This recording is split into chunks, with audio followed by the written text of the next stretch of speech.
Magandang umaga po sa bawat isa. Purihin po ang pangalan ng Panginoon. At kanina makulimlim lamang, ngayon ay maulang linggo na ng umaga. Purihin ang Panginoon sa kanyang patuloy na biyaya at kahabagan sa atin. At welcome po sa Sunday morning worship services sa Jesus Christ Baptist Church. Ilan ho muna mga announcements and reminders bago ho tayo dumako sa ating gawain ho ng pagsamba. Una ho, ay meron ba tayong panauhin? Well, hindi ito yung kanyang first time dahil last Sunday evening ay nakasama na. Pero I believe this yung first time mo ba, Ate May? First time? Hindi. So, pero gusto natin i-welcome si Ate Jenna May. Si Sister Jonah ay Jonah May. Siya po ay Jenna May. Welcome po, Ate Jenna May. Ayan. Meron pa ho ba? Meron ho bang first time? Wala? Okay. So, meron ho ba magdiriwang ng kaarawan ngayong linggo? Si Sister? Sister Joyce. Nandiyan ba Sister Joyce? Okay. So, Sister Joyce, kung nanonood ka man, ay advance happy birthday sa iyo. Ayan. So, okay. So, kung wala na ho, ay salamat sa Panginoon sa kanyang katapatan sa buhay ng ating mga kapatiran. Meron ho tayong mga bagong mga booklets po dyan about sickness, about providence na napag-aralan ho natin, and about the gospel, meditations on the gospel. Very, very good booklets. Pwede ho kayong kumuha.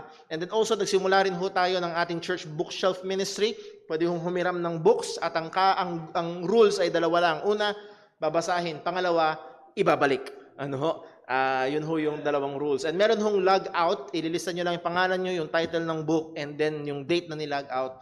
And then pag sinauli, ilalagay nyo lang yung date na nilag in yung hong libro. And then also, paalala ko lang ho, yung color coding ng atin hong mga envelopes, ang brown envelope ho natin ay para ho sa ating general offering, yan, tithes and offering, mga panggastos natin dito sa church.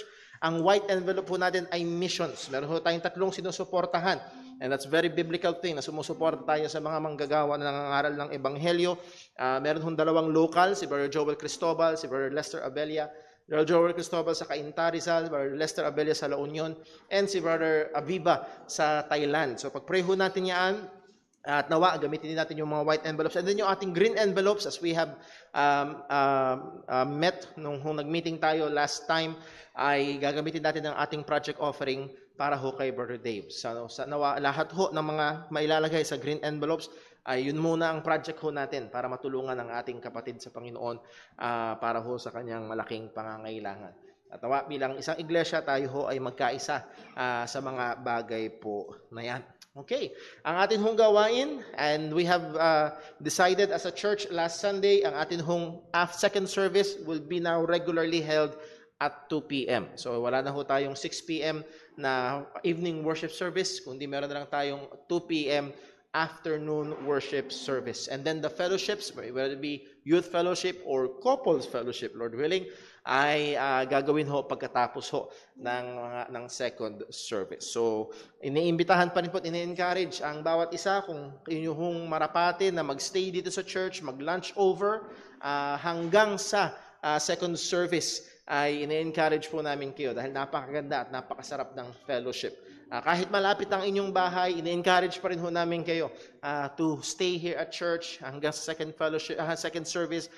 Muli ho, napakasarap ng fellowship na kasama ng mga kapatiran. Now, hindi naman kayo pinipigilan. Kung talagang kailangan umuwi, okay po yan. Pero inaasahan ho ang mga mananampalataya to be here for our second service. Yun po, ang ating mga announcements and reminders. Family Sunday. Family Sunday is next Sunday. Next Sunday na po yan. At sana ho ay pinag-iimbita natin, sana ho, Lord willing, ang mga pamilya natin ay kumpleto. Naalala ko dati, meron tayong ilang mga families, may uniform pa, yung kanilang buong pamilya. Nakalahat, nakakulay green yata yun. I'm not saying na gawin niyo ho yun, pero kung type niyo ho yun, hindi ho yun masama, kahit matching colors, okay ho yan, maganda. And then magkakaroon ho tayo ng mga family pictures dito sa church. So pag-pray ho natin at paalahanan natin yung mga kamag-anakan natin na imbitahan natin at nawa ho ito'y maging malaking blessing po sa bawat isa. Okay, so yun ho ang ating mga reminders and announcements at nawa ho ay maghanda tayo ngayon sa ating pagsamba sa Panginoon. Tayo magkaroon ng sandali ng personal at tahimik na pananalangin. Hingin natin ng tulong, gabay ng Panginoon at pagsiyasat sa atin upang tayo ay maging handa sa pagsamba sa Kanya. Manalangin po tayo.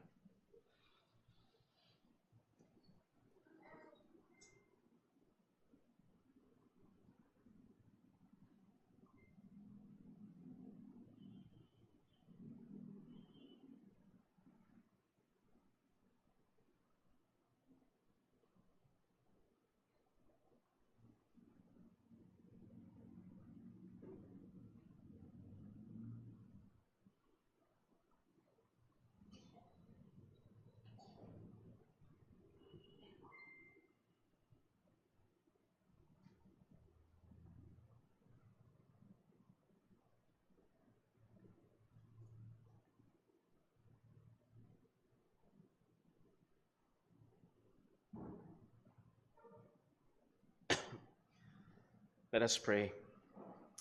Panginoon naming Diyos, aming Ama sa langit, tunay ikaw ay karapat-dapat na tumanggap ng lahat ng papuri, pasalamat, pagluwalhati. Ikaw ang nalumalang ng lahat ng bagay at nilalang mong lahat ng bagay sa pamamagitan ng aming Panginoong Hesukristo at para sa aming Panginoong Hesukristo. At tunay, Panginoon, ikaw rin, O Diyos, ang Diyos na nahabag at nagmahal sa aming mga makasalanan. Ang kami mga makasalanan pa, binigay mo ang iyong bugtong na anak upang siyang mamatay at magbayad ng aming mga kasalanan. Salamat po sa mga katotohanan ito. Salamat po, O Diyos, na maaari kaming lumapit sa iyo. Salamat po na maaari kaming mag-alay sa iyo ng isang pagsamba na katanggap-tanggap. At ito'y hindi dahil sa aming sarili, kundi dahil sa pamamagitan ng aming Panginoong Hesukristo. O Panginoon, tulungan mo kami. Itama mo po ang aming mga puso. Bigyan mo kami ng puso na may kagalakan. Bigyan mo kami ng puso na may pagmamahal. At tunay nga na sa aming pagsamba sa iyo ngayong umagang ito, hindi lamang ang aming mga katawan ang naririto, kundi ang aming buong pagkatao na inaalay sa iyo bilang haing buhay. At Panginoon, namin pong hinihiling na siyasatin mo rin kami sa anumang mga kasalanan, anumang mga pagkukulang, anumang labag namin sa iyong mga kautusan. Patawarin mo kami, Panginoon. At Panginoon, muli kami ay tumitingin lamang sa kapatawaran na meron kami sa pamagitan ng aming Panginoong Hesukristo. Dahil siya ay namatay para sa aming mga kasalanan at muling nabuhay para sa aming kaligtasan. Muli, O Diyos, aming pong kinikilala na ikaw ang Diyos na mahabagin. Maawa ka po, Panginoon, particularly sa iyong mga anak na naroon ng mga lalaking pangangailangan. Lord, ang aming kapatid na si Brother Dave ay lingapin mo. At hanggang ngayon, O Diyos, alam namin na hindi imposible sa iyo na gumawa ng himala sa kanya. At gayon din, alam din namin na pwede mong gamitin ng mga doktor at operasyon para sa kanyang ikabubuti. Hindi lamang po, Panginoon, ang kanyang pisikal na ikabubuti, kundi, O Diyos, nawa lalo siyang malapit sa iyo. At ang kanyang buong pamilya at kami bilang isang iglesia ay lalong maging kawangis ng aming Panginoong Hesukristo. At gayon din, kahabagan mo, Panginoon, ang mga nasalanta ng lindol na sa mga grabing paghihinagpis, grabing pagkawasak at pagkawala ng mga mahal sa buhay. Kaawaan mo sila, Panginoon, nawa ang ebanghelyo ng kaligtasan ay makarating sa kanila. Sa ngalan ni Jesus, ito po ang aming dalangin. Amen. Gustahin po tayong lahat at tayo po'y umawit sa Panginoon.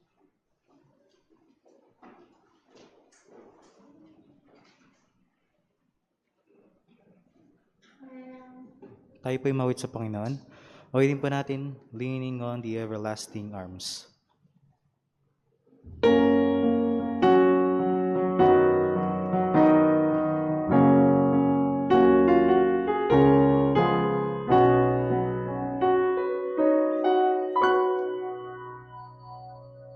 What a fellowship, what a joy divine, leaning on the everlasting arms. What a peace is mine, leaning on the everlasting arms, leaning, safe and secure from all alarms, leaning on the everlasting arms. Oh, how sweet to walk in this village way, leaning on the everlasting arms. Oh, how bright the path grows from day to day, leaning on the everlasting arms, leaning, safe and secure from all alarms, leaning on the everlasting arms. I have to dread, what have I to fear, leaning on the everlasting arms. I have blessed peace with my Lord so near, leaning on the everlasting arms, leaning, safe and secure from all alarms, leaning on the everlasting arms. Manatili po tayo nakatayo.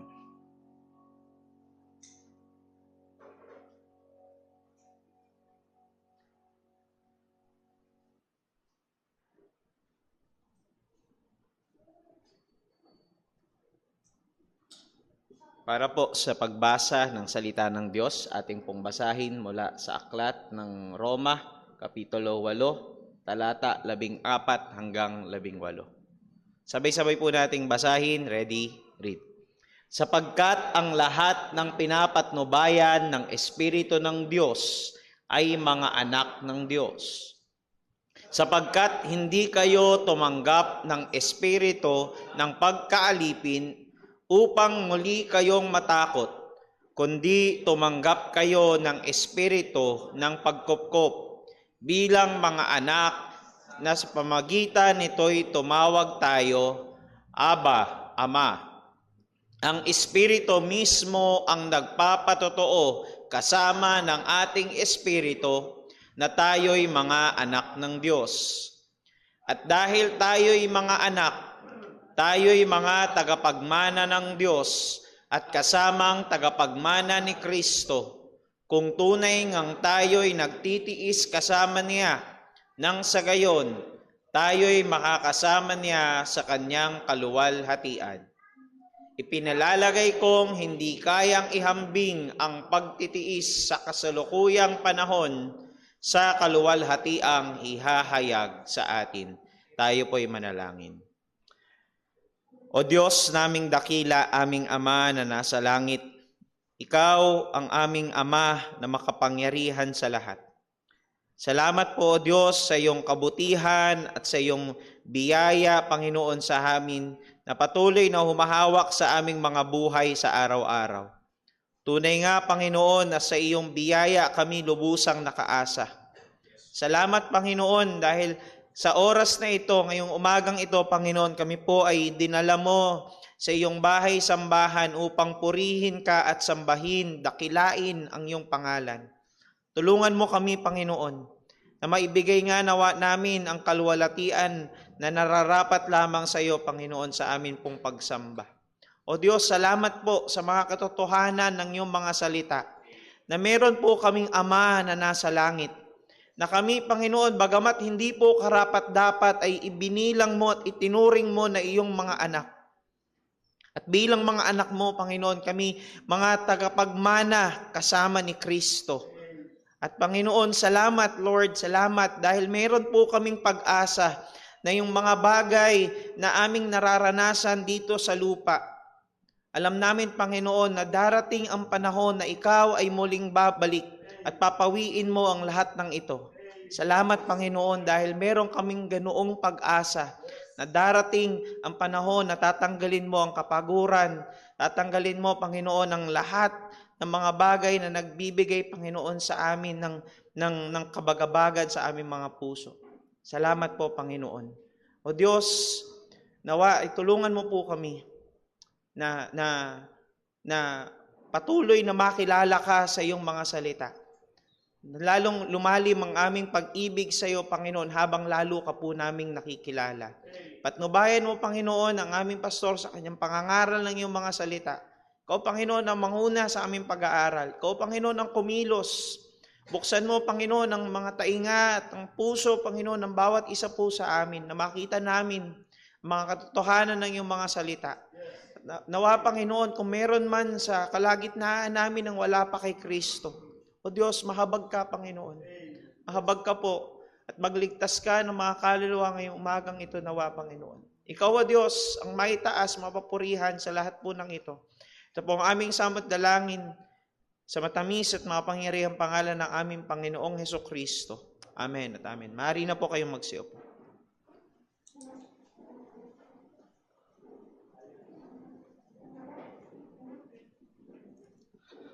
Muli po tayong mawit sa Panginoon. Awitin po natin, Saved by the Blood of the Crucified One.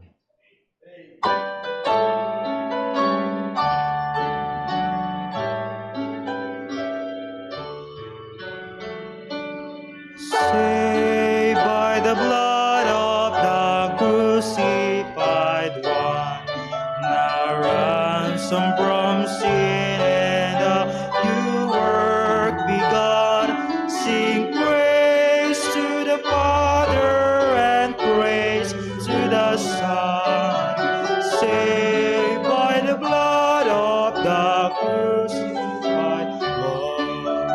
Save,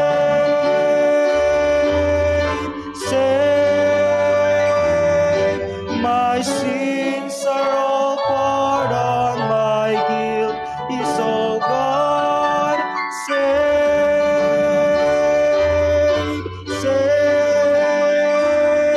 I'm saved by the blood of the crucified one.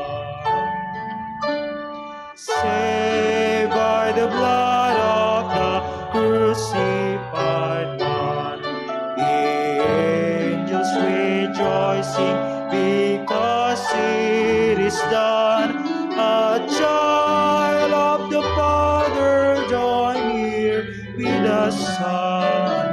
Saved by the blood of the crucified one.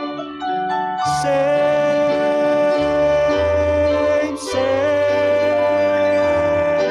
my sins are all pardoned, my guilt is all gone. Save,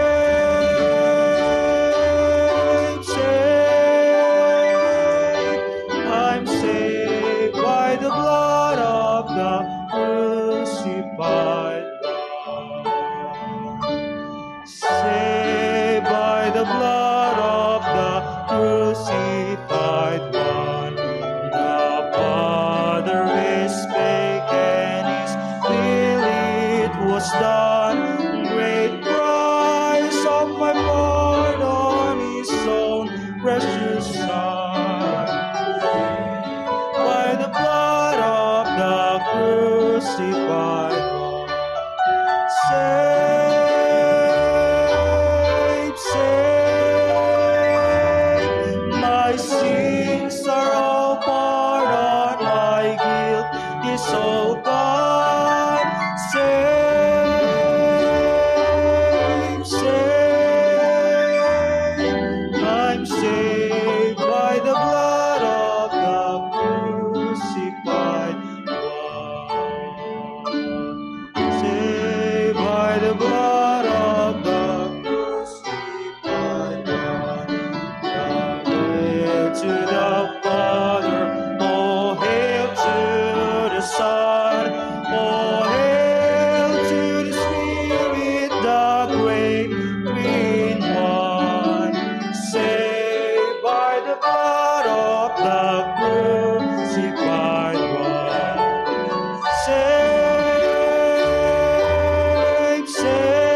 My sins are all pardoned, my guilt is all gone. Save, save. I'm saved by the blood of the crucified one.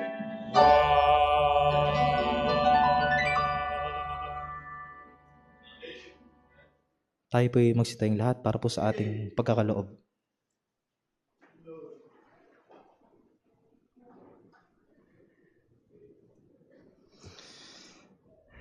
Purihin ang ating Panginoon. Para po sa ating pagbasa ng ating basihan sa pagkakaloob, atin pong basahin ang 2 Corinthians chapter 9 verse 6 hanggang 8. Ready, read. But this I say, he which soweth sparingly shall reap also sparingly, and he which soweth bountifully shall reap also bountifully. Every man according as he purposeth in his heart, so let him give, not grudgingly or of necessity, for God loveth a cheerful giver. And God is able to make all grace abound toward you, that ye, always having all sufficiency in all things, may abound to every good work. Pagpalain po ng Diyos ang pagbabasa ng kanyang mga salita. Tayo po ay manalangin. O aming Ama sa langit, aming Diyos na makapangyarihan, banal at kapuri-puri sa lahat, O Diyos, itinataas ka namin, Panginoon, sa umagang ito. Sinasamba ka namin, Panginoon, dahil Ikaw ay marapat lamang sa lahat ng bagay na meron kami, Panginoon. Maraming salamat po sa kaligtasan na iginawad mo sa amin sa pamamagitan ng pagsugo mo sa iyong bugtong na anak, ang aming Panginoong Hesukristo, na siyang nagbayad sa krus upang kami, O Diyos, na makasalanan, ay mahugasan ang aming mga kasalanan, O Diyos, at mapatawad mo. At siyang nabuhay muli, Panginoon, upang kami magkaroon ng pag-asa ng pagkabuhay muli at makasama ka sa walang hanggan. Panginoon, maraming salamat po sa katotohanan ito. Kaya't kung kami, O Diyos, ay may pagkakataon na lumapit sa iyo sa mga panalangin, Panginoon, hinihiling namin, O Diyos, sa umagang ito na tunay nga kaming magsamba sa aming puso, O Diyos, sa harapan mo, Panginoon. At bilang aming pagsamba, O Diyos, kami mag-aalay ng aming mga handog, Panginoon. Please, Lord, bigyan mo kami ng puso na tulay ngang may kagalakan, Panginoon. Tunay na nagsasamba sa iyo at nagpapasalamat sa lahat ng bagay na ibinigay mo, Panginoon. Nawa, O Diyos, iwaglit mo sa amin ang karamutan, Panginoon. At nawa, O Diyos, ang lahat ng ito ay maging kaibig-ibig sa iyong harapan, Panginoon. Ang mga salapi, O Diyos, na malilikom, Panginoon, ay gamitin mo sa kapurihan ng iyong dakilang pangalan. Nawa, O Diyos, gamitin mo ito upang may palaganap palalo ang Ebanghelyo, Panginoon. At matulungan ang mga kapatid namin na nangangailangan, lalo na si Brother Dave, Panginoon. Alam mo ang kanyang sakit, alam mo ang kanyang hirap, Panginoon. Please, Lord, maawa ka po sa kanya. At nawa, O Diyos, sa mga susunod pa namin mga gawain, Panginoon, pagpalain mo. Nawa ang lahat ng ito, O Diyos, ay mauwi sa kapurihan ng iyong dakilang pangalan. Ito ang aming samot dalangin sa matamis na pangalan ng aming Panginoong Hesukristo. Amen.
Tayo po'y dumako sa ating pag-aaral ng salita ng Panginoon. Labis na kawalan. Ito ho ang deskripsyon ng ilang mga tao na nakaranas ng lindol, particularly sa lugar ng Northwest Syria, na kung saan hindi halos dumarating ang tulong. At sa isang news clip ay pinicture ang isang tao na kung saan almost literally nawala lahat. Nawala ang kanilang tirahan, namatay ang kanyang asawa at mga anak, at nawala ang kanilang kabuhayan. At hindi niya ngayon alam kung paano babangon. Well, in contrast sa kawalan ng lahat ng mga bagay, ang ating pag-aaral bilang mga mananampalataya ay nagpapakilala sa atin ng pagkakaroon ng napakadakilang mga bagay bilang mga mananampalataya. Bilang mga anak ng Diyos, tayo ay may dakilang pribilehiyo at walang iba yun kung hindi ang pagiging mga tagapagmana ng Diyos. At isang kagandahan at isang comfort ng isang totoong Kristiyano na anuman ang mawala sa mundong ito, ay merong naghihintay sa atin na higit at higit pang mas maganda sa pinakamaganda na pwedeng i-offer ng sanlibutan. At muli, nais ko hong anyayahan ng bawat isa sa atin. At nawa sa ating pag-aaral ay bigyan nga tayo ng Diyos ng mga mata na nakakakita. At tunay nga maituon natin ang ating mga paningin sa mga bagay sa itaas at hindi lamang sa mga bagay dito sa lupa. At nawa habang pinag-aaralan natin itong napakatindi at napakagrabing pag-asa na naghihintay sa atin bilang mga Kristiyano, ang mana na ibibigay ng Panginoon, ay nawa ating idalangin sa Diyos na tulungan tayo na gamitin ang mga katotohanan ito upang kagaya ng inutos niya sa atin ay mag-impok tayo ng kayamanan sa itaas at ating itingin ang ating mga paningin sa mga espiritual na bagay. Muli ko kayo na isanyayahan sa Romans chapter 8. Romans chapter 8 verses 14 hanggang verse 18. Tayo pumigis tayo para sa muling pagbasa ng salita ng Panginoon. Romans chapter 8 verses 14 hanggang verse number 18. Babasahin ko ho, pakisulat niyo sa inyong mga Biblia o sa ating screen. Ito po ang sabi ng salita ng Diyos. For as many as are led by the Spirit of God, they are the sons of God. For ye have not received the spirit of bondage. You have not received the spirit of bondage again to fear, but ye have received the spirit of adoption, whereby we cry, Abba, Father. The Spirit itself beareth witness with our spirit that we are the children of God. And if children, then heirs. Heirs of God, and joint heirs with Christ, if so be that we suffer with him, that we may be also glorified together. For I reckon that the sufferings of this present time are not worthy to be compared with the glory which shall be revealed in us. Pagpalain po ng Diyos sa pagbabasa ng kanyang mga salita, tayo po ay manalangin. Panginoon Diyos, aming Ama sa langit,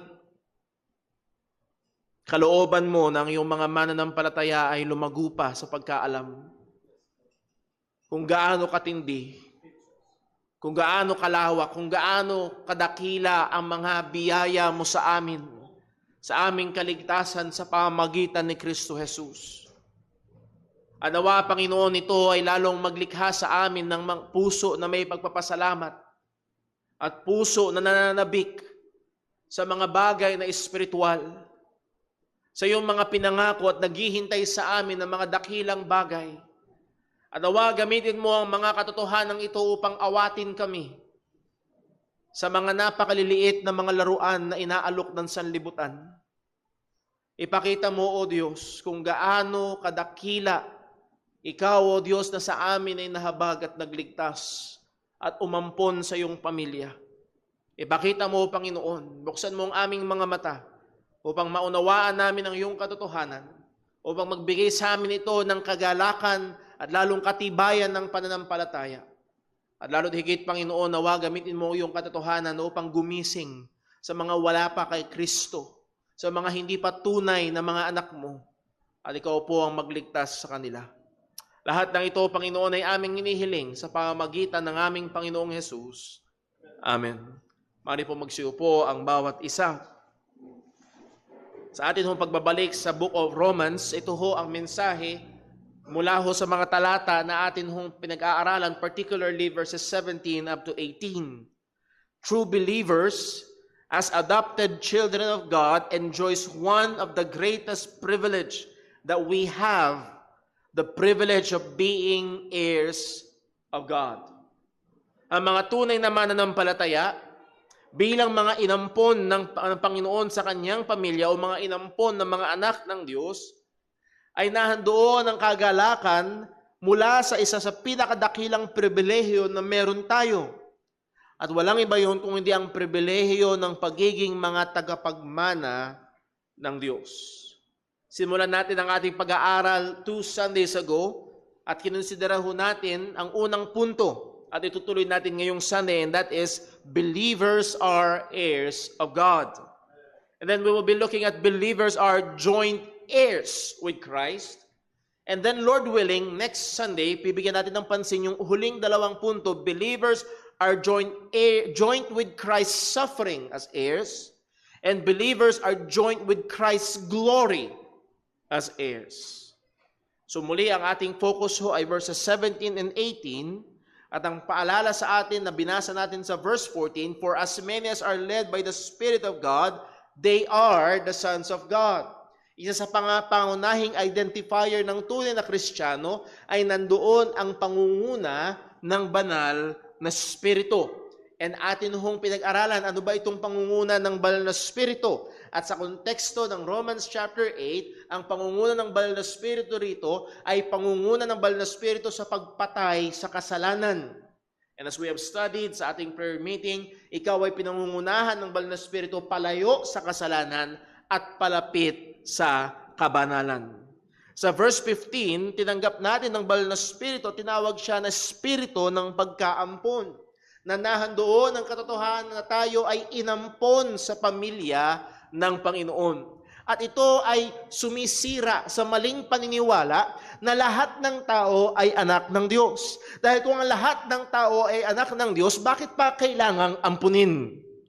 Walang saysay ang pag-ampon kung lahat nga tayo ay mga espiritual na mga anak ng Diyos. Mano pa ang katotohanan ay ang lahat ng tao ay mga anak ng kaaway, anak ng dyablo, at liban na kumilos ang Diyos at magligtas, sila ay mananatili sa ganung kalagayan.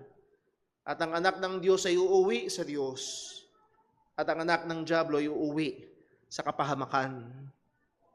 Sa verse number 16, natin nakita na ang banal na Espiritu mismo nagpapatotoo na tayo nga ay mga anak ng Diyos. Nandun ang espesyal na patotoo ng banal na Espiritu kasama ng ating Espiritu na meron tayong katiyakan, at nandun din ang pagkilos ng banal na Espiritu sa ating mga buhay upang makita ang bunga, ang gawa ng banal na Espiritu na patotoo na tayo nga ay mga ligtas.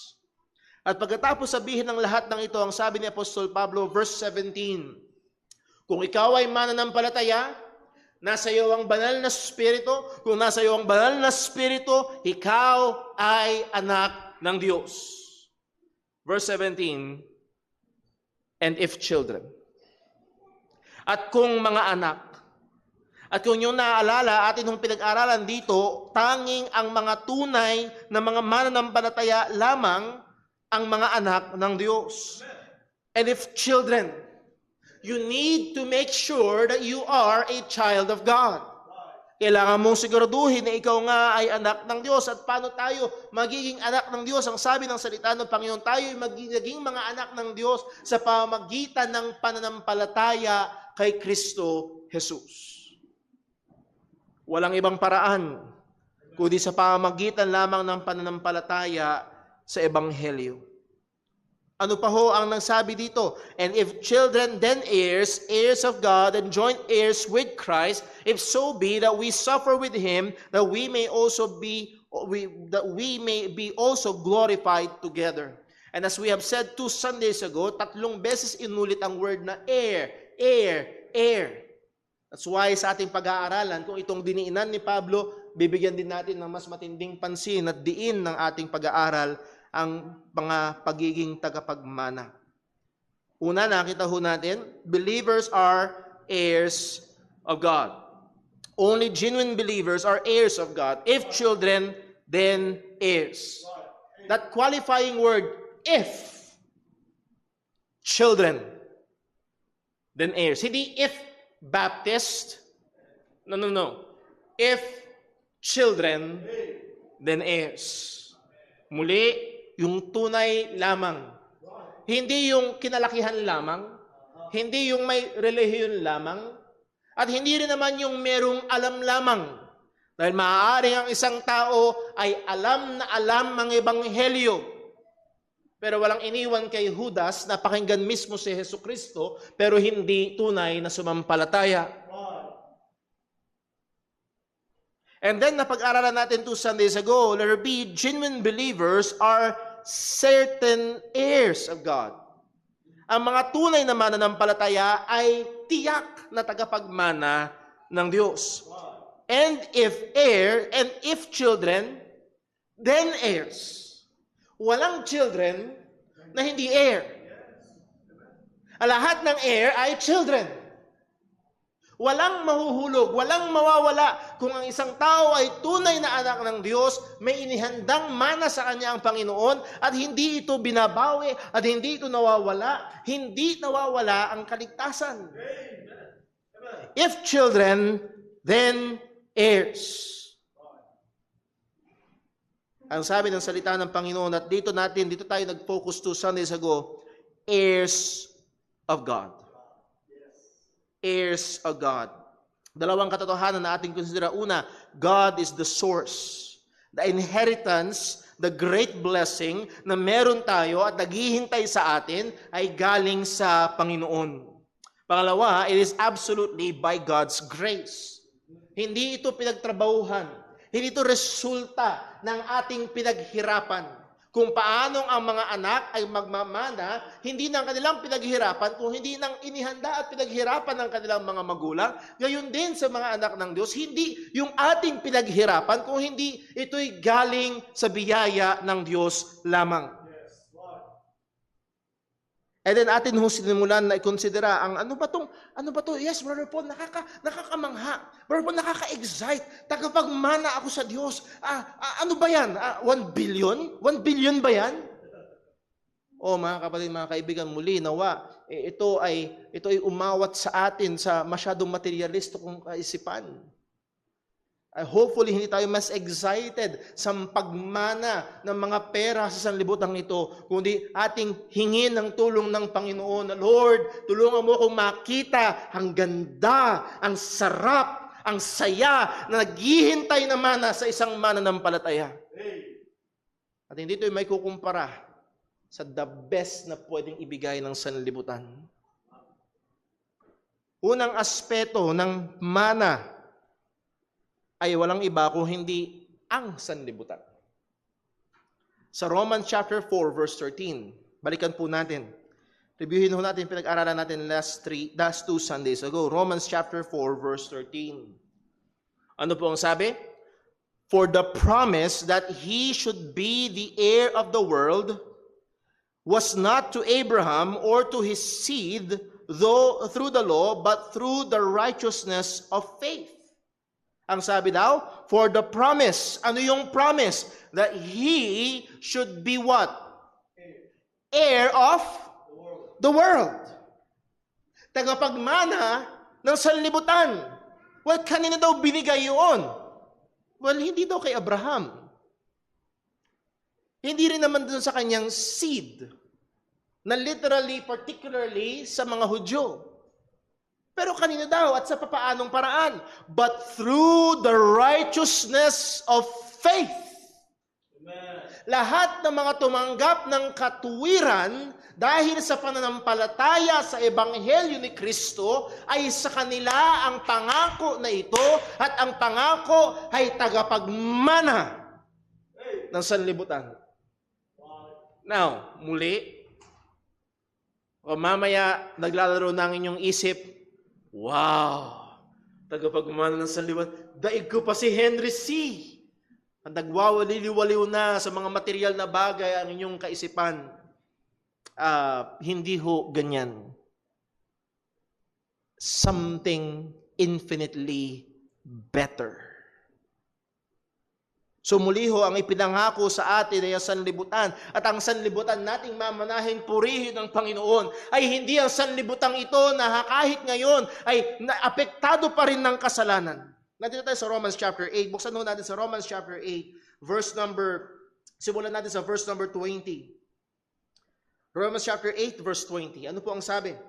For the creature was made subject to vanity, not willingly, but by reason of him who had subjected the same in hope, because the creature itself also shall be delivered from the bondage of corruption into the glorious liberty of the children of God. Could you understand that? Yung creature, ang buong sanlilikha ng Panginoon ay naapektuhan ng kasalanan.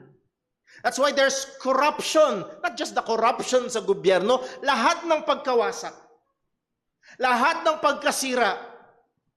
At ang sabi, ang description sa verse number 22, for we know, do you know this? For we know that the whole creation groaneth and travaileth in pain together until now. Yung ginamit na larawan ay nag-groan, nagtatravel. Walang iniwan sa isang babae na nagle-labor, nahandun yung labor pains. Ay, hindi nakakapagtaka, ang daming pagkawasak, ang daming pagkasira, because the whole creation was affected by sin. Ayokong manahin ang ganitong sanlibutan. And salamat sa Panginoon, hindi ang sanlibutan na ganitong apektado ng kasalanan ang mamanahin ng mga tagapagmana ng Diyos. Ang sabi sa Revelation chapter 21 verse 1, Revelation chapter 21 verse 1, anong sabi? And I saw a new heaven and a new earth, for the first heaven and the first earth were passed away, and there was no more sea. Merong bagong langit, merong bagong lupa na mamanahin ng mga tagapagmana ng Diyos. At pagdating sa verse number 4, anong sabi? And God shall wipe away all tears from their eyes, and there shall be no more death, neither sorrow nor crying, neither shall there be any more pain, for the former things are passed away. Praise the Lord. Ang mamanahin natin ay isang mundo na wala ng sakit, wala ng hirap, wala ng bigat, wala ng kasalanan, wala ng anumang negatibo na dulot nito. Oh, hindi kaya ng imahinasyon natin. Anong ganda. Nasubukan niyo na yung expression sa English, nakakita ng breathtaking na view. Nasabihin ng mga mister, Brother Paul, nakita ko yung asawa ko, breathtaking. Ang ganda.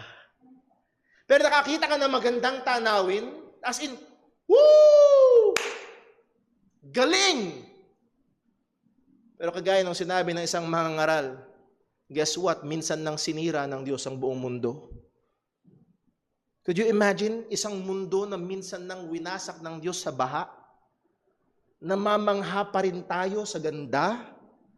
Isang mundo na nagtatravel and nag-groan sa pain because of the effects of sin. May mga pagkakataon pa rin na namamangha tayo. Pinopost mo pa sa social media, ang ganda ng sunset.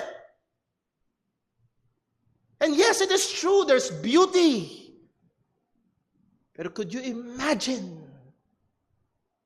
bagong langit at bagong lupa, wala ng sakit, wala ng kasalanan.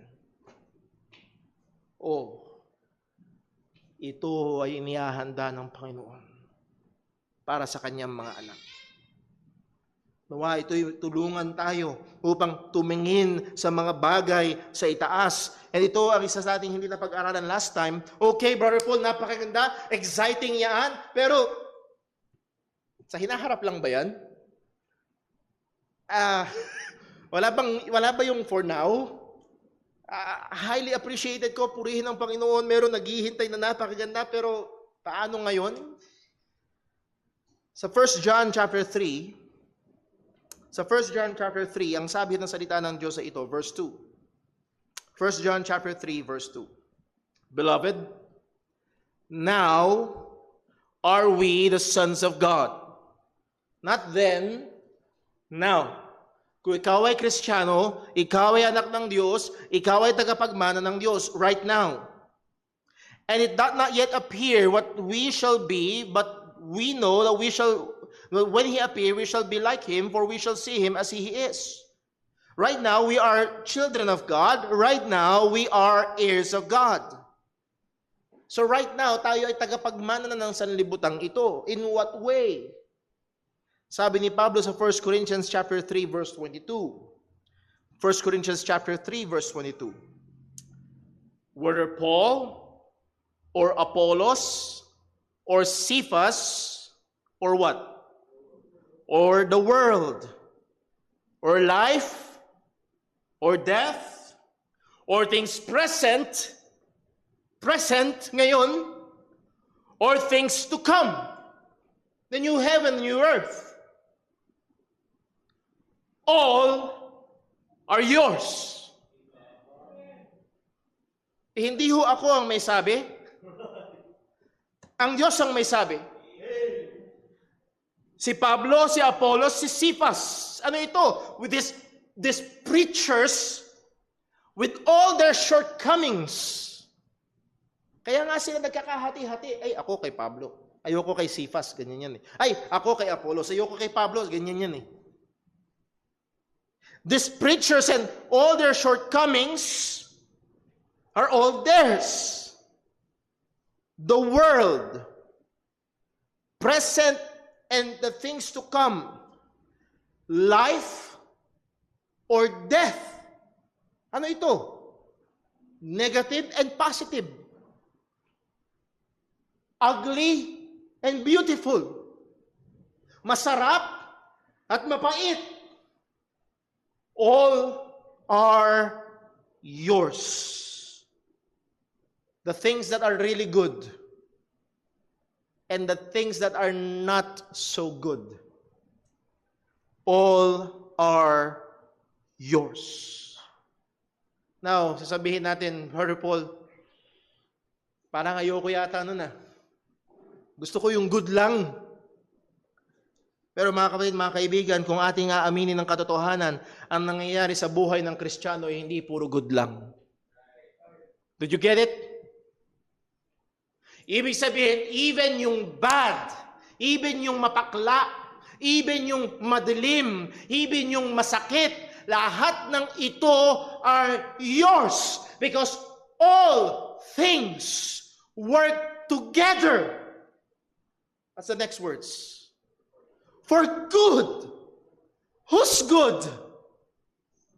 God's children's good. All things are yours. Even yung mga pangit at maganda, mahirap at madali, lahat ng ito mapait at matamis, it's working for your good. At maganda ang sinabi ng isang theologian, even your worst day is for your good. That's what the Bible said. All things.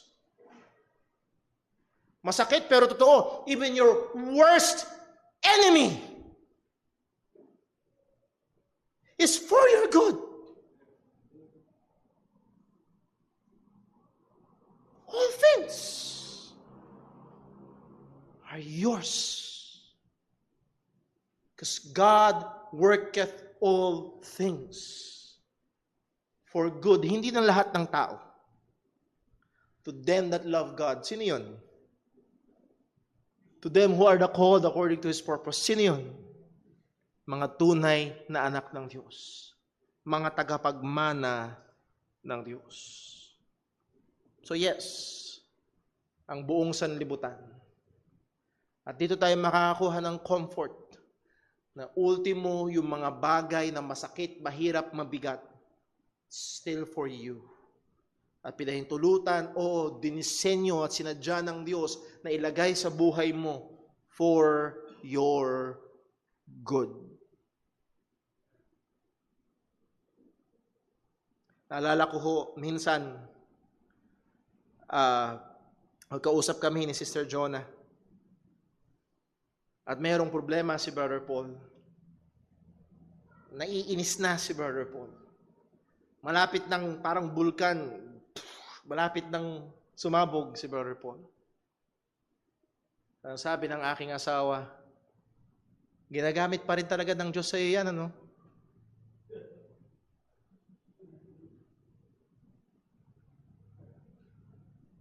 Para akong binuhusan ng tubig. Wow! That's true! Totoo yun! Ginagamit pa rin ng Diyos maging yung mga bagay na yun for my good. Para banalin pa, para iwangis pa kay Kristo.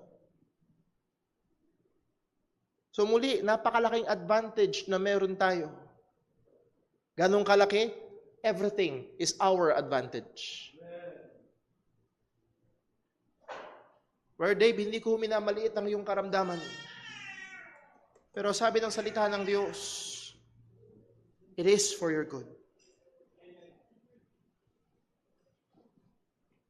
Ang lahat ng bagay, tayo ay mga tagapagmana ng Diyos. Hindi lamang sa hinaharap, kundi sa kasalukuyan. Pangalawa, we are heirs of God. We are, get ready. Sana ito ay, we are heirs of God Himself. Buksan natin sa Deuteronomy chapter 18. Deuteronomy chapter 18. Or for the lack of time, sorry. Joshua na lang. Joshua 13. Pareho lang nandaman. Pero pumunta tayo dun sa medyo mas madaling makita at mas maiksing basahin. Joshua chapter 13 verse 33. Joshua 13 verse 33. This is pertaining to the tribe of Levi. Kung naalala niyo ho, 12 ang tribe ni Jacob o ng Israel at yung 11 ay binigyan ng lupa. At yung isang tribe hindi binigyan ng minanang lupa. Sino yun? The tribe of Levi o Levi.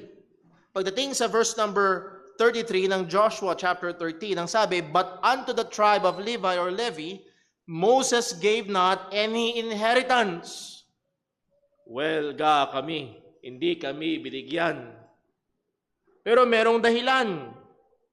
The Lord God of Israel was their inheritance, as He said unto them. At gaganda yung sinabi ng isang komentary ng Biblia, sana hindi sila disappointed. Sana hindi nila sinabi, mas gusto ko ang bukid. And I hope walang Kristiyano nagsasabi, Brother Paul, very good. Thank you sa lahat ng sinabi mo, pero mas gusto ko ang sports car. Mas gusto ko ang malaking kumpanya. Pero narito ang sabi ng salita ng Diyos, ang tribe of Levi ay hindi pinaminahan because God Himself was their inheritance. What does it mean? Well, number one, practically, ang 12 tribo ay merong ang sa nilang, yung 12 ay ang sustenance nila ay manggagaling doon sa lupa na minana nila. At yung sustenance, physical sustenance ng tribe of Levi ay manggagaling sa ibibigay ng offering ng 11. Mula doon sa tithes and offering and sacrifices and first fruits na ibibigay ng 11 tribo. So practically, may panggagalingan. Hindi sila mawawalan. At napakaganda ng disenyo ng Panginoon. Wala tayong time para ipaliwanag lahat. But practically, they will be sustained. Because they will serve the Lord in the temple. Sila ang maglilingkod doon sa temple, sila ang maggagawa ng mga mag-aabala doon sa mga gawain doon sa templo na hindi natatapos, at ito ang kanilang mana ay walang iba kung hindi ang Panginoon. And then secondly, God really is their greatest treasure. Kumuha tayo ng isang halimbawa sa Psalm 73. Sa Psalm 73, ang sabi ng mga awit, muntik na ako. As in, muntik-muntikanan na ako. Ang sabi ng Psalm 73 verse 2, but as for me, my feet were almost gone, my steps had well-nigh slipped. Konting-konti na lang. Konting-konti na lang, aalis na ako sa church. Konting-konti na lang, bibitawan ko na ang Bible. Konting-konti na lang, tatalikod na ako. Muntik-muntik na. Bakit? Ang sabi niya sa verse 3, for I was envious at the foolish when I saw the prosperity of the wicked. Yung mga hindi Kristiyano, sila pa yung masaya. Yung mga hindi Kristiyano, sila pa yung yumayaman. Yung mga hindi Kristiyano, sila pa yung mga successful, maraming subscribers at kilala ng sanlibutan. Muntik na ako. Pero pagdating sa biyaya ng Diyos, kumilos sa Panginoon, pinaalalahanan siya ng Panginoon. Pagdating sa verse number 25 ng Psalm 73, ano na ngayon? Nung una nakatingin siya dun sa mga unsaved, nakatingin siya dun sa mga wicked, at naiinggit siya, pero na-realize niya, ang sabi sa verse 25, Psalm 73, whom have I in heaven but thee? Oh mga kapatid, huwag niyo sanang isipin na pagdating niyo sa heaven, it will be about the mansion or it will be about the streets of gold. May nakausap ko dati, isang nagpapakilalang mananampalataya doon sa Amerika. Ang sabi niya, Brother Paul, I cannot wait. I cannot wait to get to heaven. I cannot wait to see my mansion. Ang sabi niya, Brother Paul, I will invite you over to my mansion and we will have... Ano yun? Para ka lang natira sa Beverly Hills? Lumaki lang yung bahay mo, imbitahan mo ako. It's about your mansion? No, ang sabi ng mga awit, whom have I in heaven but thee? Heaven is not about the streets of gold or the gate of pearls. Heaven will not be about the angels or whatnot. Heaven will be about God. Whom I have in heaven but thee, and there is none upon earth that I desire beside thee. Oh, nawa maging totoo sa atin to. Hindi lang doon sa langit, maging dito sa lupa, may the greatest desire of our hearts be the Lord. Oh, hingin natin to sa Lord, bigyan mo naman ako ng puso na nagnanasa sa iyo.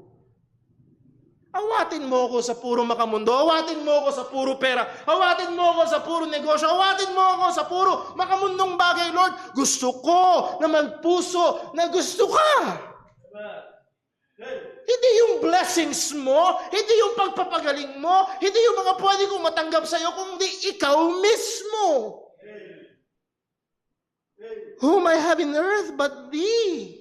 Like this, verse 26, my flesh and my heart faileth. But God is the strength of my heart and my portion forever. And that word portion, that is my portion, that's my inheritance. Yun yung bahagi ko. Forget the land. Forget yung mga material na bagay. God. Sapat.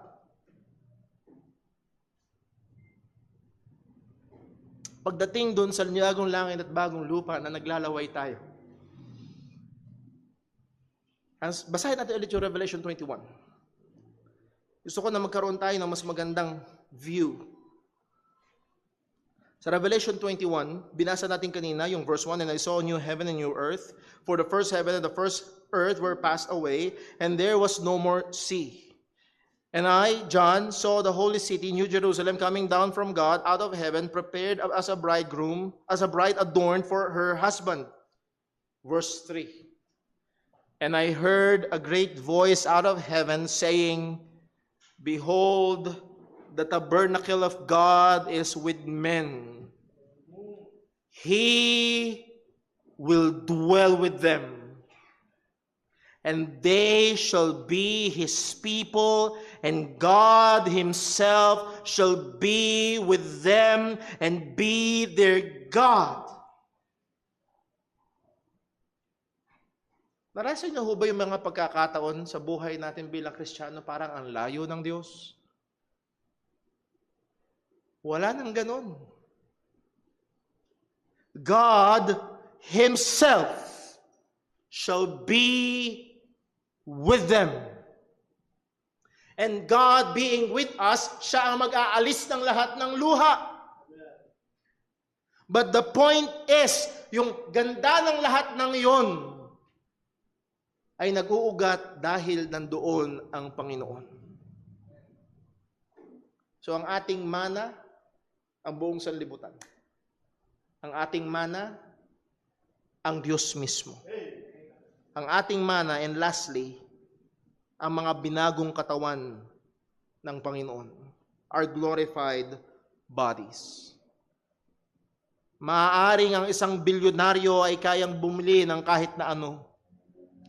Maaaring ang isang bilyonaryo ay kayang maabot ang kahit na ano, kayang magpagawa ng rocket at pumunta sa outer space dahil gusto niya lang.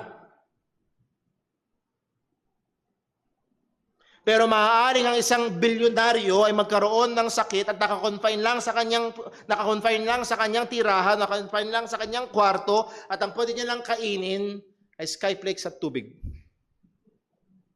Pero bilyonaryo ka. Sana makita ho natin yung pinipit ng larawan. Imagine, new heaven, new earth, pero may sakit ka. Oh, purihin ng Diyos, hindi ganoon ang magiging kalagayan. Ang sabi ng Romans chapter 8, verse 22. Balik tayo sa Romans chapter 8. Sa Romans chapter 8, verse number 22. For we know that the whole creation groaneth and travaileth in pain together until now. And not only they, but ourselves also.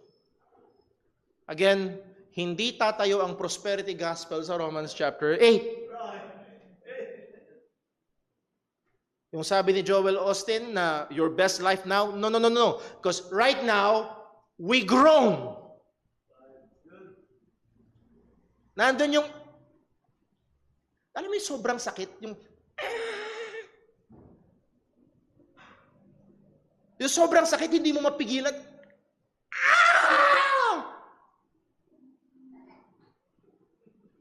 That's groaning. Sobrang hirap, sobrang bigat, sobrang sakit. At ang sabi ng salita ng Diyos, but not only they, but ourselves also. We groan, we travail, which have the first fruits of the Spirit. And again, this is not yung mga unsaved na malayo sa Diyos, that's why they groan. Take note, we have the Holy Spirit. So, hindi ito pertaining sa mga Christian na malayo. Kaya ang pangit ng buhay nila, kaya ang hirap. No, ito ay mga Kristiyano, na totoong Kristiyano, na malapit sa Panginoon, and they experience groaning and travailing. Even we, take note of the pronoun we, kasama si Pablo, even we ourselves groan within ourselves.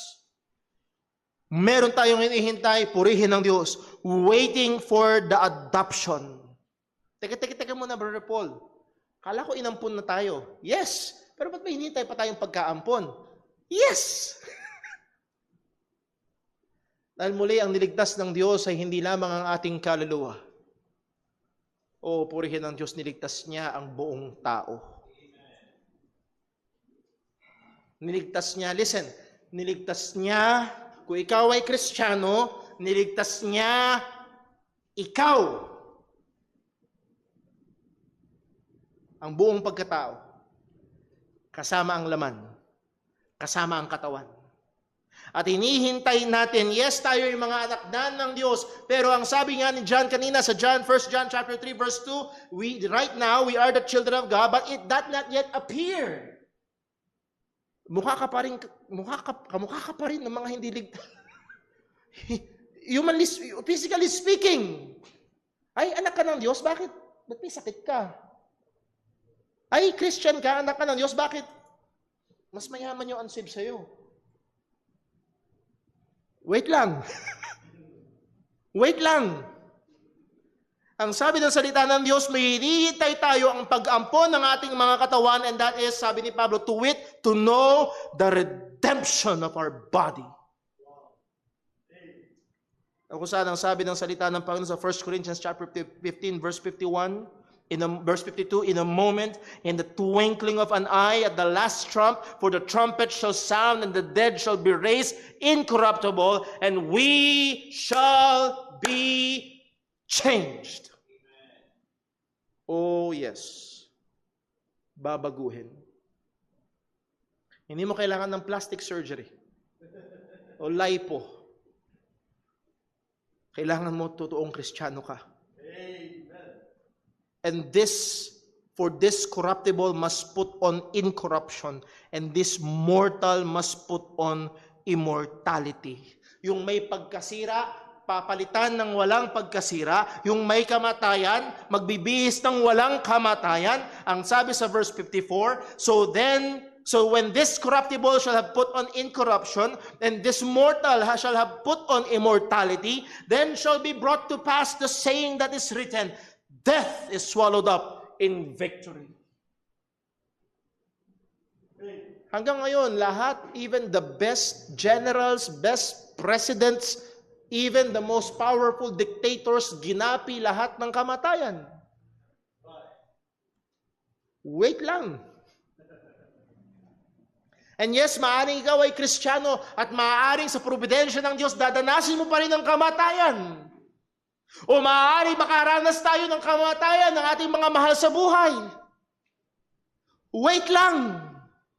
Because there will be a time, death will be swallowed up in victory. At papalitan niya tayo ng katawan na walang kamatayan. At kasama ito sa mamanahin natin sa Panginoon. Kung ikaw ay Kristiyano. If children, then heirs.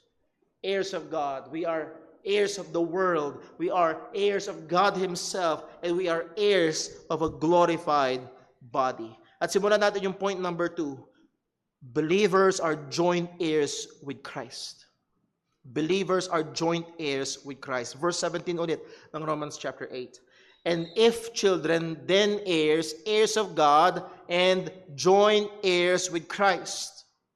Ang isang binigyang diin dito ni Apostol Pablo is yung word na joint heirs. Kasamang tagapagmana. Ibig sabihin, ang ating pagmamana sa Diyos ay nakaduktong at kaakibat at dahil lamang sa ating relasyon sa ating Panginoong Jesucristo. Hiwalay kay Kristo, walang mana. Ulitin ko ho, hiwalay kay Kristo, walang mana. Hiwalay kay Kristo, ang tanging naghihintay sa iyo ay siguradong parusa, siguradong apoy, siguradong impyerno. Pero kung ikaw ay na kay Kristo Jesus, we are joint heirs with Christ. The reason of having inheritance, ang rason kaya tayo merong pagmamana o merong mamanahin ay dahil sa ating pakikipag-isa kay Kristo. We are heirs of God, children of God, and we have all these unimaginable blessings because we are united to Christ by faith. Dahil tayo ay may pakikipag-isa kay Kristo sa pananampalataya. Nung tayo sumampalataya sa Ebanghelyo, lahat ng ito ay naging totoo. Buksan na natin sa Ephesians chapter 1. Ephesians chapter 1. At hindi ho natin matatapos. Ephesians chapter 1. Subukan natin kung hanggang saan naabot. Ephesians chapter 1, verse 3. Ephesians chapter 1, verse 3, anong sabi? Blessed be the God and Father of our Lord Jesus Christ, who hath blessed us with what? All spiritual blessings in heavenly places. At napakahalaga ng dalawang huling salita. In Christ. In is a locative word. Ibig sabihin, ito ay nagbibigay ng lokasyon. Pag sinabing in the bag, nasa loob, wala sa labas. At lahat ng makalangit at espiritual na biyaya ng Diyos ay ibinigay at nasa atin only in Christ. Outside of Christ, wala kahit katiting. Outside of Christ, ang tinatanggap ng isang tao ay ang mahabang pasensya ng Diyos. But in Christ, we are blessed with all spiritual blessings. Ituloy natin ang basa. Verse 4 and 5, controversial sa marami. Verse 4, according as, sangayon daw saan? Saan ito nakabase? According as He hath chosen. Not we have chosen, He hath chosen. Siya ang pumili. According as He hath chosen, sino? Us. Hindi tayo ang pumili sa Diyos, siya ang pumili sa atin. According as He hath chosen us in Him, in Christ, kailan daw? Before the foundation of the world. Hindi kaya ng isip natin, pero narito ang katotohanan, before Genesis 1:1, pinili ka na ng Diyos para sa Kanya. Ito ang sabi ng salita ng Panginoon. That we should be holy and without blame before Him in love. Verse 5, having predestinated us. Alam niyo yung predestinated? Yung destination, ito yung pupuntahan. To predestined, pinlalo na yung pupuntahan. Pinlalo na yung tutunguhan. Nakatakda na. Nakaset na. Having predestinated us, itinakda na tayo. Saan daw? Unto adoption of children by Jesus Christ to Himself. Kung ikaw ay Kristiyano, purihin ng Diyos. Hindi dahil magaling yung soul winner, kundi dahil pinili ka ng Diyos para sa Kanya at itinakda ka niya na maging Kanya. Just an example, halimbawa, ikaw ay mag-aampon. Halimbawa lang, ag-aampon ka, sino pipili? Yung mag-aampon o yung aampunin? Inampun tayo ng Panginoon. Pinili tayo ng Diyos para sa Kanyang sarili.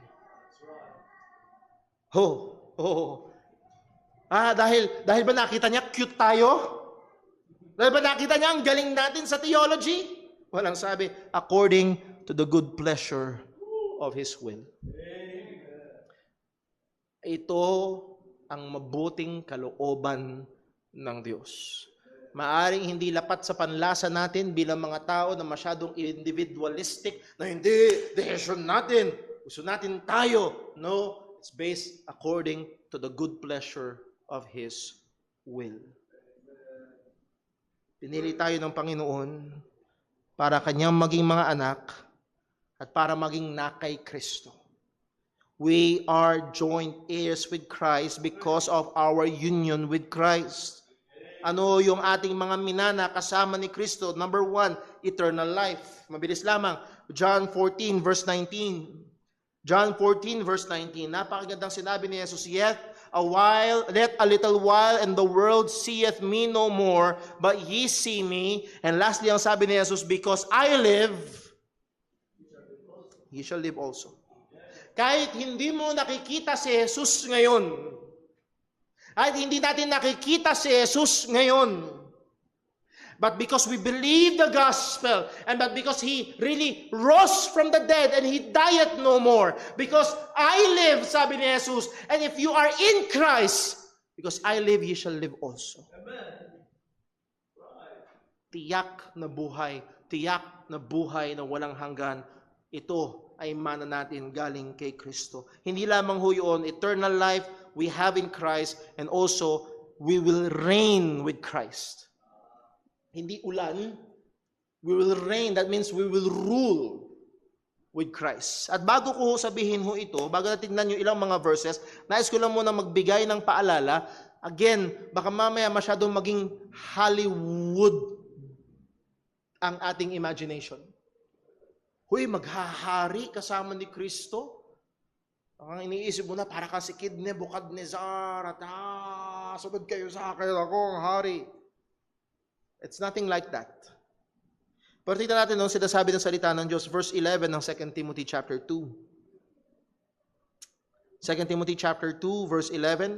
It is a faithful saying, for if we be dead with Him, we shall also what? Live with Him. If you're united to Christ in His death, you will be united to Christ in His resurrection. Verse 12.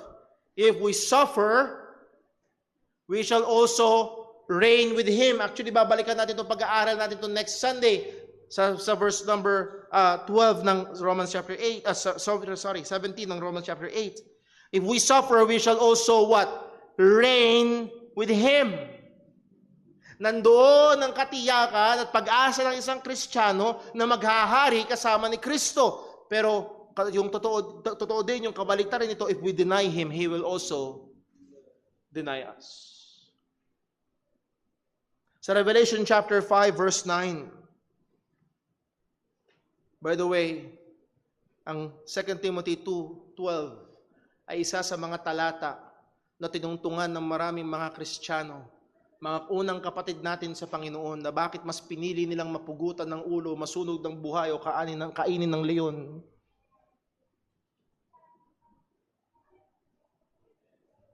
Revelation chapter 5 verse 9, anong sabi? And they sang a new song. Thou art worthy to take the book and to open the seals thereof, for thou wast slain and hast redeemed us to God by thy blood out of every kindred and tongue and people and nation. So sino yun? Walang iba kung hindi si Jesus na tumubos sa atin. Verse 10 ng Revelation 5. And has made us unto our God kings and priests, and we shall reign on the earth. Through the Lord Jesus Christ, He had made us kings and priests.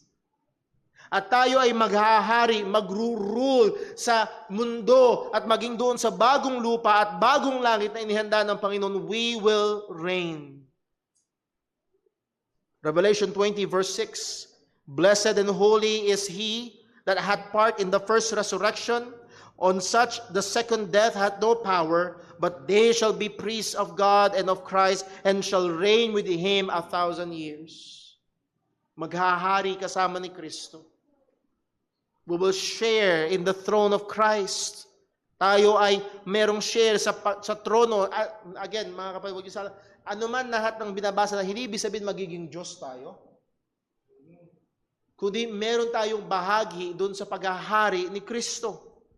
Revelation 3:21, ang sabi, to him that overcometh will I grant to sit with me in my throne. Could you imagine that?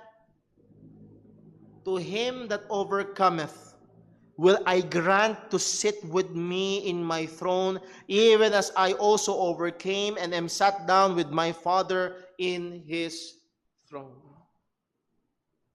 Note, all of this never means na tayo ay somehow magiging sharer ng deity or magiging promoted to be demigods. No, but we share in His honor, in His triumph, and His reign. Tayo ay bahagi sa Kanyang paghihirap at magiging bahagi tayo at kabahagi tayo sa Kanyang pagtatagumpay, karangayaan at maging sa Kanyang paghahari. Again, ang sabi ni Apostol Pablo sa Romans 8 verse 18, dito tayo matatapos. Romans 8 verse number 18. For I reckon that the suffering of this present time are not worthy to be compared with the glory which shall be revealed in us. With all this, naghihintay sa atin na mana. Oh, ano man ang imagine mong pinakamasarap at pinakamasayang buhay dito ngayon, hindi mo may kukumpara. Kaya, sulit lang ang magtiis para kay Kristo. Hindi lugi. Mawala man ng ari-arian o mawala man ng pamilya dahil kay Kristo. Hindi lugi. Mawala man ng sarili mong buhay dahil kay Kristo. Hindi lugi. If, children, and if you're a child of God, you're an heir of God, and joint heir with Christ. Let's pray. Ang naming Diyos, aming Ama sa langit, please, huwag mo po hayaan na ang daya ng kasalanang nakatahan pa sa aming mga laman ay gamitin ng mga salita mo na aming napakinggan ngayon upang kami ay paglawayin sa mga makamundong bagay. Kundi, Panginoon, gamitin mo yung salita upang ibaling ang aming mga mata sa mga bagay sa itaas. O tulungan mo kami na hugutin ang aming pag-asa, ang aming kagalakan, ang aming kailangan na lakas upang magtiis at magbata sa anumang kahirapan at pag-uusig alang-alang kay Kristo.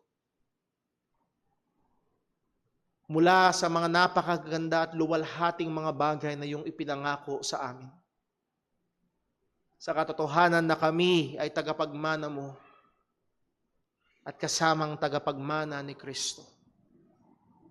O Panginoon, kahit kaunti lamang, please po, kahit kaunti lamang, bigyan mo kami ng liwanag sa mga bagay na ito. Gawin mong matamis sa amin ng mga bagay na ito.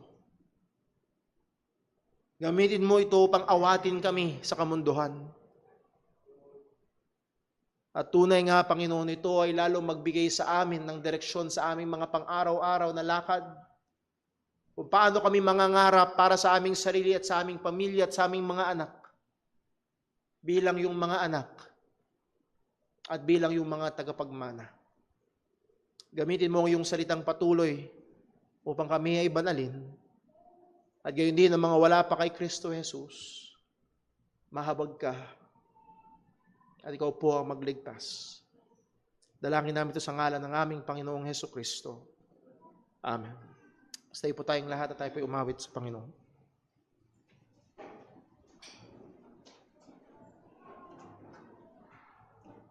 At tayo po ay mawit sa Panginoon. Mawitin po natin, Blessed Assurance.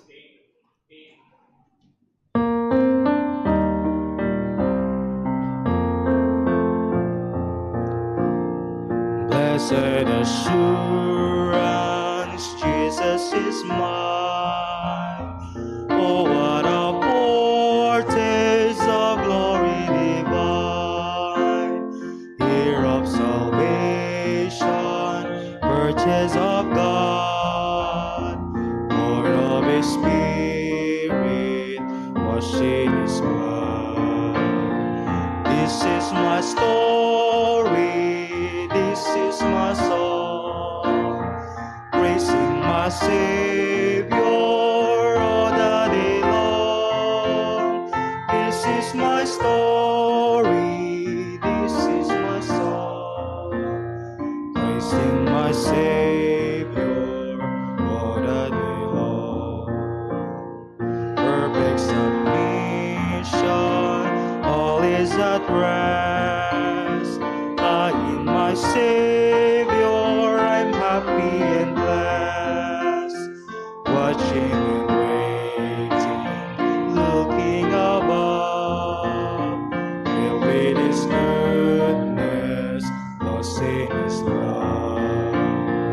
This is my story, this is my song, praising my Savior all the day long. This is my story, this is my song, praising my Savior all the day long.